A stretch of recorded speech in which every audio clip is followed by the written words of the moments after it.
I want to share with you how I prep my yam in the abroad. So this is yam prep day. We prepped a box of yams, storing it in the freezer. Yams are quite expensive, so you don't want to waste it when you buy it. So this is a full box of yam. It's about maybe 8 or 10 tubers. It depends on the sizes. About 25 kilos roughly.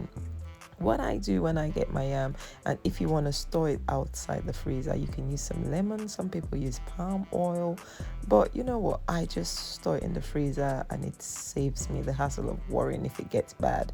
So I use a peeler, a potato peeler, because we want to save as much yam flesh as possible.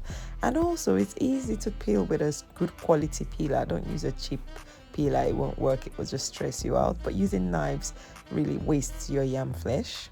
This is just a little tip if you've never tried this. A lot of people abroad do this though, because the yams are not as bumpy as the ones in Africa. Like the ones in West Africa are so bumpy. So if you don't want it to get discolored quickly, you can add some lemon juice into the water. But this is a lot of yams, as you can see. So the lemon juice is not going to make a huge difference. I'm just processing it really quickly. When I've peeled them, I don't cut them up, I peel them whole, as you see, and then I take the tails and the heads off. Now, yams taste different. The tails of yams and the heads of yam don't taste as good as the middle bit, so most people don't like tasting it.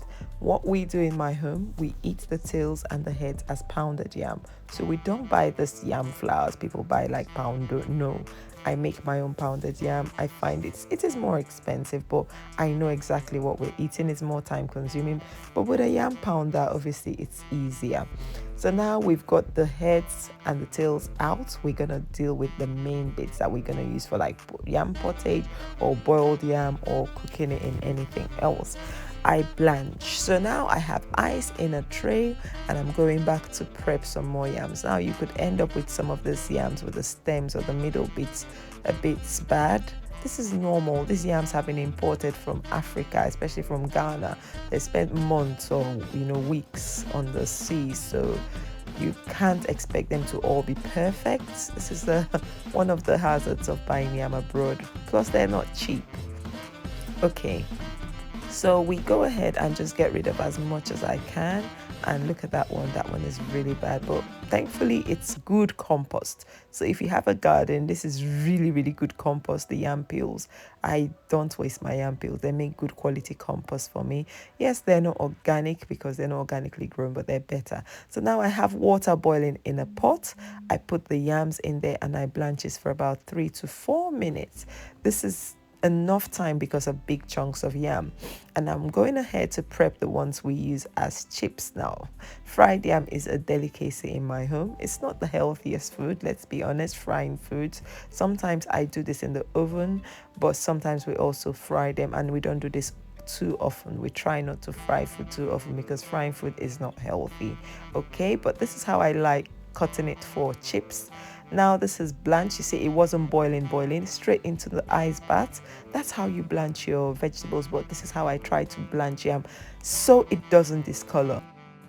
If your yam is not blanched, sometimes depending on the age of the yam, you end up with black yams in the freezer, which is not very pleasing to look at and also eat. We want yams looking white when we cook them, so that's why I'm blanching them. So I make sure the cools really quickly in the ice before taking it out of those, the ice bath, and putting it on a tray to freeze. It's something I love doing because once I do it, it takes a few hours, but once it's done, it's done. So into my freezer it sits and I do the next batch. You see those ones already discoloring. That's, I believe, those are the heads and the tails. Already it's discoloring because the enzymes are reacting so quickly.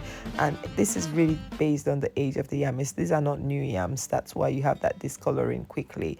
But it's fine. We're going to use it as pounded yam. It doesn't have to be pure white, and we know these are heads and tails that discolor really quickly. Okay, so with the pounded yam ones, I just put them in bags straight away and chuck them in the freezer, and I go ahead to prep the ones we're gonna use for chips. Are you enjoying this video, guys? Are you finding any value to it? Give us a thumbs up. I really appreciate your comments as well. Any questions you have, feel free to ask. This is something I want to share about how I prep food, because Yeah, cooking at home is it's not always the easiest, especially when you have a busy lifestyle, but prepping food in bulk really saves you all the hassle and makes the job a little bit easier. So I'm going ahead to make sure my water is ice cold. This putting ice, ice in little bowls and freezing helps me with my blanching process when I know I have to blanch. So I go ahead and keep peeling the yams, and this yam peeling hack is the best thing. I had to do it in the sink. This is where I normally peel it, but because of the video, I was doing it on the table. I thought, I have a lot to do. I need to do this properly. So going ahead to blanch the next batch. Now the ones for chips, they don't blanch for long. They don't cook for long. So maybe a minute is plenty because you don't want to overcook it. You want it, and when you blanch your yam, actually it comes out really crispy and crunchy when you either fry it or even put it in the oven or even air fryer. So if you've ever tried this, let me know. I try to dab it dry because we don't want it clumping together because there's a lot of yam. Otherwise you just spread it out and it would go ahead and dry. And in the oven, in the freezer, what am I saying, in the freezer? So this is it. When you get it out of the freezer, you break it all up and you put it in a bag for storage. So guys, how do you store your yams? For me, this is the best thing we do at home.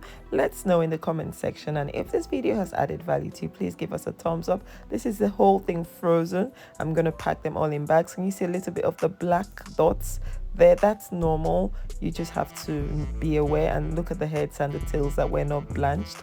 They all look a little bit discolored, but this is common. So this is the way I prepare and process my yam to keep them lasting long and looking really good whenever I want to eat them. Thank you once again, and until next time, bye.